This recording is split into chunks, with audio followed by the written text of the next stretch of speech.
Appreciate you guys being here. I'd go ahead and talk about last week real quick. I hate doing that, but I know you have questions. So, rarely in a game can you put your finger on, a handful of plays that really made the difference in the game. But I think last week it was really easy to see where the breakdowns occurred because we played as hard as I've seen a team play in a long time, at least this team for sure. But we had about 5 or 6 breakdown plays that really cost us in that game. The 4 throws, and then obviously the blocked PAT attempt, and then a couple plays on offense where maybe we would have had a chance to get the ball in the end zone instead of kicking field goals. But, I know I say this every week, but I do see a team that's getting better. We haven't put it together yet. We haven't been able to play a complementary football game where all 3 phases play at a high level at the same time. And last week when the offense got it rolling, we had those 4 defensive breakdowns that, are not really something that we've seen in the last 19 games that I've been here, or 18, but we saw them on Saturday, so there's no excuse for them because they happen. So we've got to get those fixed, and we've worked towards that. And some of that is scheme, some of it's communication, some of it's execution, some of it's technique, some of it's skill set. So, the goal is always to get better every week, and then the ultimate goal is to win. And so that's our objective this week. We go to Rice. They're a good team. They throw the ball all over the field. JT Daniels, who's their quarterback, actually met him when he was an 8th grader, came to a camp at UCLA, looked like he was a 12th grader, threw the ball like he was a college guy, extremely talented passer. I would say that he's the most talented high school quarterback I'd ever seen. He's transferred around. He's got a lot of experience. He's got a lot of, action in big games, and they're doing a really good job with him. Marcus Tuiasosopo, who's their offensive coordinator, I've worked with at UCLA twice. Actually, I've known him his whole life. His dad, Manu Tuiasosopo, played for my dad with the Seahawks and at UCLA. And then when Tui was born, my mom was a realtor driving Manu and his wife around while Tui was in a car seat in the back of her car, and now he's the OC at Rice. So, this game just kind of, it's so intertwined. But we're anxious to go down there and play again.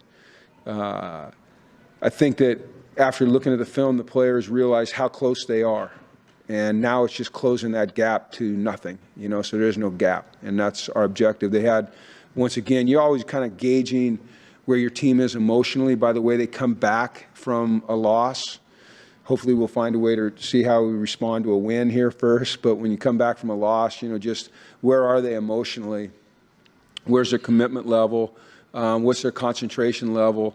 And all those things are still on point. And so, in the midst of a start that's not what we wanted, I still see guys that believe in what we're doing, believe in each other, believe in themselves, continuing to work hard. And if you don't have that, you got no chance.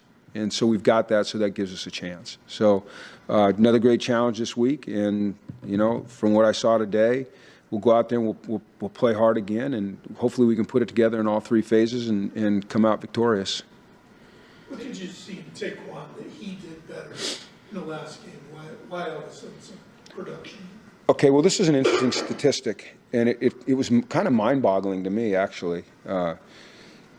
It's been since 2017, so 6.5 seasons, since a UConn quarterback has completed over 70% of his passes and thrown for over 250 yards, and he did that on Saturday. So that's like, someone told me that, I was like, so that happens all the time. They said it hadn't happened here since 2017, which was like, what? So that's a positive, He did a great job of recovering from the interception, He played right through it. He didn't let him get it down. He didn't let that play get him down. he made plays when he had to make plays down the stretch, which is what good players do.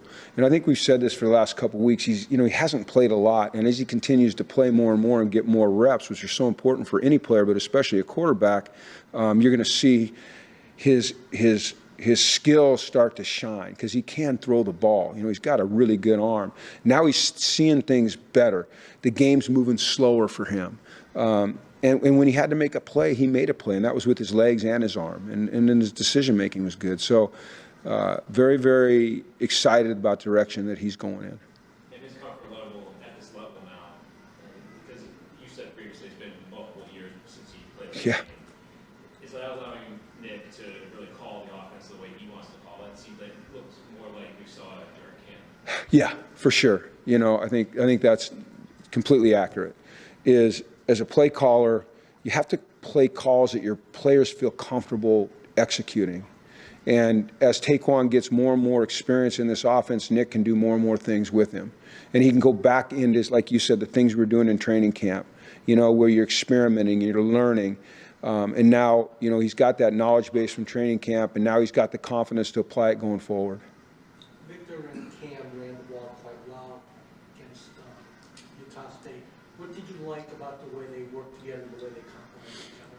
They both run very hard, and they're not easy tackles.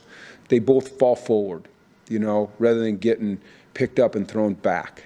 They both have good hands, which, you want to see because we try to throw the ball to the backs out of the backfield. And they both did a really good job in pass protection. But with regards to just running, I like that they run hard, and they're not easy to tackle, and they fall forward. Talk about Rice's passing offense, obviously. When you prepare for that, is there a lot of adjustments from your defense from the last few weeks, or is it kind of? Well, there has to be some. I think good defense always starts with being able to stop the run, and they're going to come out and try to establish the run. That's what good teams do. That's what offenses try to do. If we can do a good job against the run early and force it into a one-dimensional game, then the game kind of looks and feels a little bit differently in terms of what you're playing on defense. So you always have to make some adjustments in terms of what your emphasis is, offensively and defensively, depending upon who you're playing. So, this is a team that in the last couple games has not run the ball as many times and has relied on their passing game, and it's been pretty darn effective for him. I mean, this guy, he's thrown 13 touchdowns. He's only sacked 10 times. He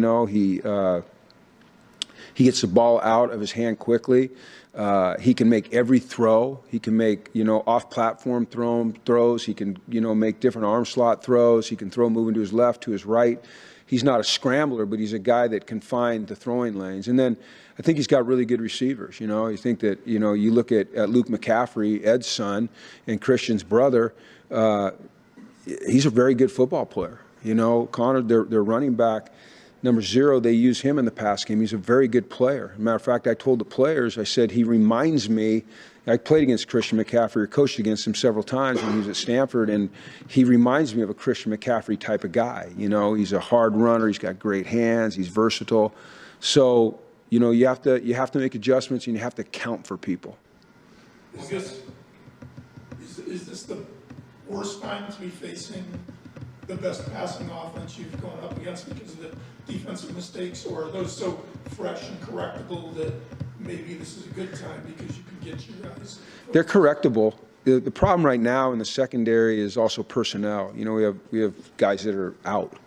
Malik got a concussion, so he wasn't able to play.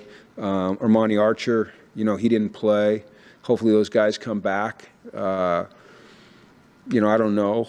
But, playing without 2 of your starting defensive backs, that has an impact. Guys are starters for a reason. It's usually because they're the most productive players. So I think we like challenges, we do. We like challenges. And DBs, they want the ball in the air. That's how they make their money, man. And I use that, rhetorically, or whatever the word is. But no, I think it's a great opportunity for us. We've played good pass defense around here, and but we've had some breakdowns in the last couple games, and if we can correct those, and we'll get back to playing good pass defense, and hopefully we've corrected them schematically, and hopefully we coached our guys through them and they understand them, and we'll put them through the paces on the practice field to make sure that they're really, they really are emphasized. Moving a guy that can really help you in the passing game. Yeah. Be a guy that can cover one-on-one, almost had a pick on Saturday. He's gotten better every week. I think as his understanding of what we want him to do defensively has improved. He really studies the game hard. It's important to him. He's tough. He's physical. He's got quickness and speed. And he makes plays on the ball. He's probably made the most plays on the ball of anyone back there. So, yeah, it's nice to have him available and playing with the confidence he's playing with. He's making good decisions, and I'm glad he's on our team. He's a good kid, and he hadn't played a lot, right? He's a young guy, but he's learning fast. Creating turnovers, you said your first 2 interceptions this season. Are those more mistakes by them, or obviously they're great plays? Jackson's diving in. Jackson's play was a great play. Chris's was, tip ball, and that was an effort play. So I'd say that was a hell of a play. I don't think there were really mistakes by them. Maybe the second one, but we have to be opportunistic, right? I think we have to help our offense by creating field position with takeaways. So it's a constant point of emphasis. I think turnovers come in bunches, and you start to feel momentum that way. So hopefully we're feeling a little momentum. Jim, back here.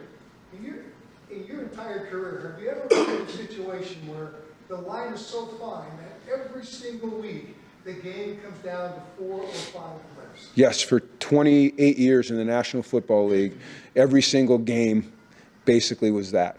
If you watch the NFL games, they come down to the last drive, they come down to the last couple plays, they go to overtime. And I'd never been in an overtime game, I don't believe. But, yeah, so I spent 28 years in the NFL where every game was like that. You coached your first college game at Rice. Any memories? Yeah, Brett Hundley, very first play of the game, taking it 76, I believe 76 yards. You have to check me on that for a touchdown. And that was pretty fun to see that. Yeah, and we won. No, no. I know you're being facetious, but no, there's nothing easy about this game. It's a competitive game, There are no easy games. You watch the games on Saturdays, and you watch SC and Colorado, and SC, you look up at the scoreboard and they're up whatever they were up, a bunch, and then the next thing you know, it's 48-40 or whatever. So, competitors on both sides of the ball, football games. It's hard to win a football game, man. It's hard to win a football game. What about special teams? Joe had a good day. Yeah. Except for the end. And that wasn't on him. Yeah, that wasn't on Joe. He made 2 field goals, and he hit every kickoff into the end zone. You can't ask for any more from a young man than Joe gave us. Seen a different spirit in him since that happened. I think that after the knee injury and the year and just the struggle to get back and how hard he worked and then missing a couple early, we talked about this last week. I think he was a little bit in the tank. And he needed a game like that to get his momentum back. You guys saw him kick when he was a freshman. I didn't. But he's a really good kicker, And so, today, man, he was booming him. He looked like, and Joe actually had a little smile on his face, which is, he was a pretty serious guy. So that was really good to see. And you know what? No way. Now he's going to push him and push him and push him and push him and push him. And, we'll go out there, and if Joe makes a kick, man, Noe tries to drop one right on top of it right after him. So it's good to see that. What about coverage? Is there any way to improve some of that? It did, actually. It improved last week, punt coverage, because that's been a real concern, Chris Hudson gave us a spark there. The speed that he has, getting down the field. He made a couple tackles, and he made the guy miss. Still not where we want it. That first punt return was not very good. We got blocked up inside. They doubled some guys. So it's just about trying to come up with different formations to shake guys loose while still being sound in our punt protection and not getting one blocked.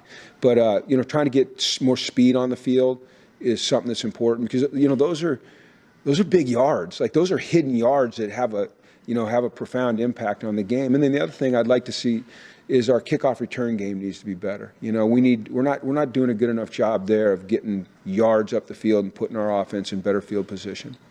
Injury-wise, do you expect Malik to be back, or is that kind of I think it's very questionable. Hopefully he is. Number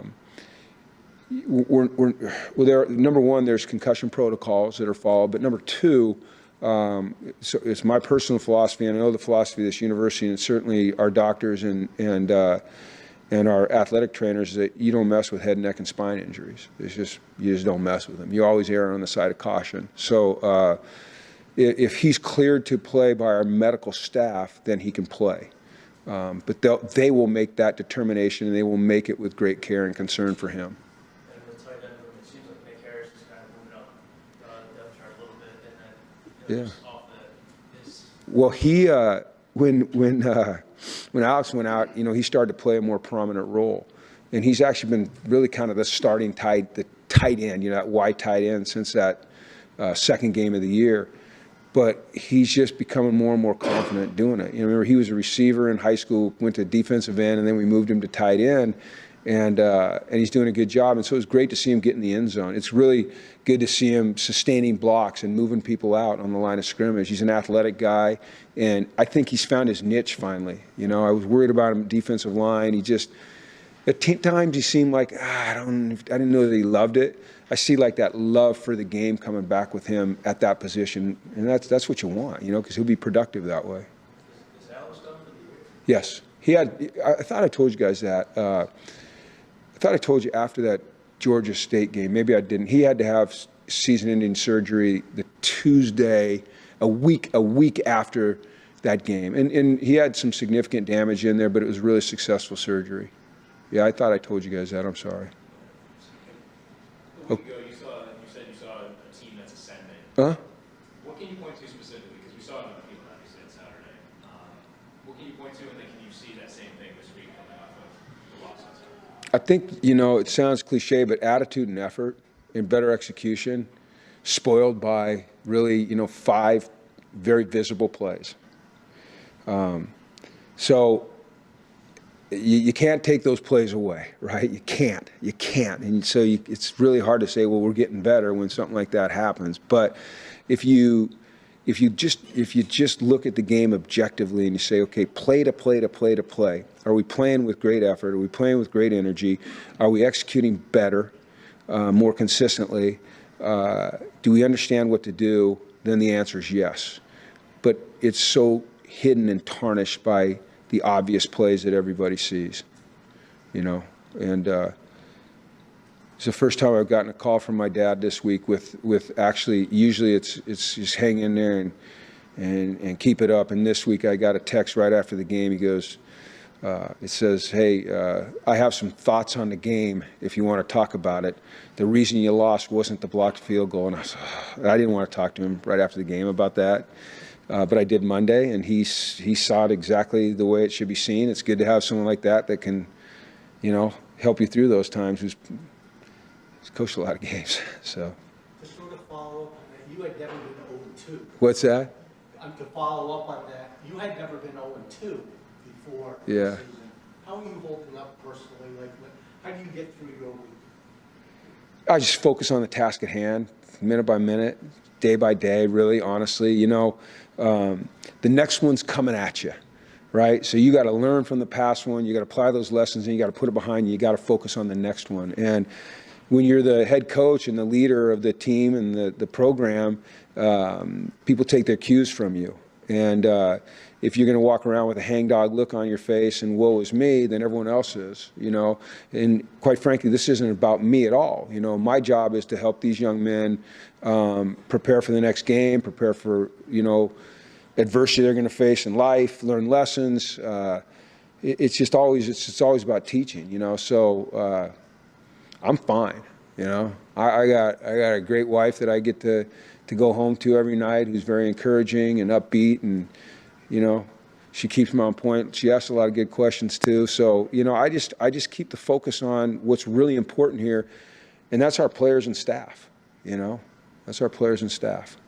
Obviously, it was devastating the way it ended, but how important was that game for the offense? Have you seen kind of a change in their mentality coming into this week? Joe, I hope you're right, man. I feel that, but we'll see, right? I feel it.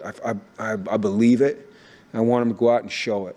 I watched them practice today, and there was just a different kind of confidence. A game like that will get you confident. You know, you go down there and you score with, 35 or 40 seconds left to, hopefully tie the game. And it's a hard drive. And they'd had to do it earlier. I mean, they had to keep bailing the defense out. I mean, that builds confidence, especially when you struggle a little bit. You know, you kind of find your rhythm, you find your identity. You know, like you said, Nick gets to now call some things that we've worked on in the past that the players feel comfortable with. And so, let's just keep going with it, right? You got a great balance between running the ball and throwing the ball. You know, your quarterback's making plays with his arm, with his feet. Receivers are, consistent catching the ball. That's how it's supposed to look. So we got to make sure it looks like that and keeps getting better. What did your dad tell you was the reason you lost? Was it the 4 big plays? Oh yeah. Yeah, Jimmy. You know it wasn't that block extra point. I said, I know, Dad. I know what it was. I tried to preempt him, I said, I know it was the 4 big plays. Well, what the hell's going on back there? So I had to explain each one to him. And, jeez, that can't happen. I go, Dad, I know, He's been really good this year. That was the first time, and he wasn't negative. That was the first time when he's really kind of, I felt it. I need that. He's always done that to me. He's always been,